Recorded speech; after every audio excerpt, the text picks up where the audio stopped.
Happy Sunday, everyone. I'm actually in the Whitsunday Islands right now. I'm staying in Hamilton Island on my little Australia trip, and I just took that helicopter from Hamo, as they call it, to this Whitehaven beach, which is a beautiful, deserted beach.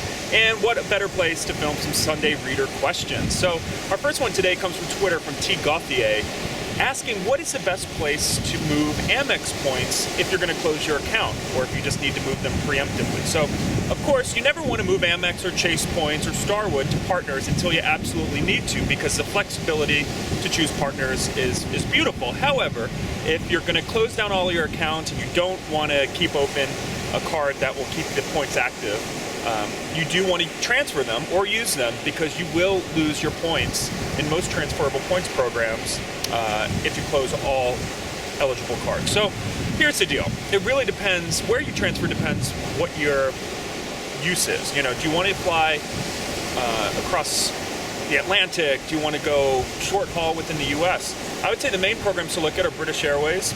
They usually run promotions every couple months, so if you can wait till the last minute, you never know if there's going to be another transfer bonus. I don't know of any right now at this time planned, but Amex doesn't usually tell me these things.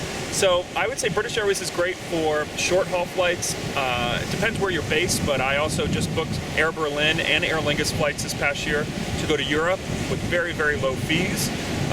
Boston to Dublin round trip in business class is only 50,000 avios, so that's a great use of 50,000 Amex points. Other transfer partners I would look at are Aeroplan. It's an instant transfer partner.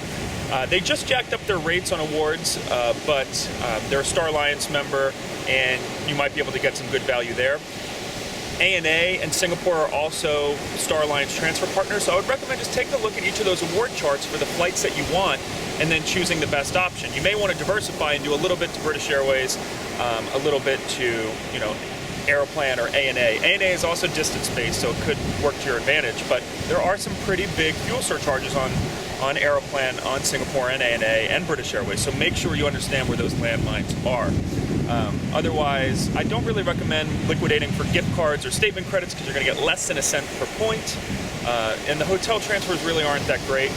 Virgin Atlantic might be an option, but once again, fuel surcharge. You've got to know where they lie and how to avoid them. So hopefully that answers your question. There's no right answer, but I'll put together a couple links into this post too of other transfer options that might make sense for you. Safe travels.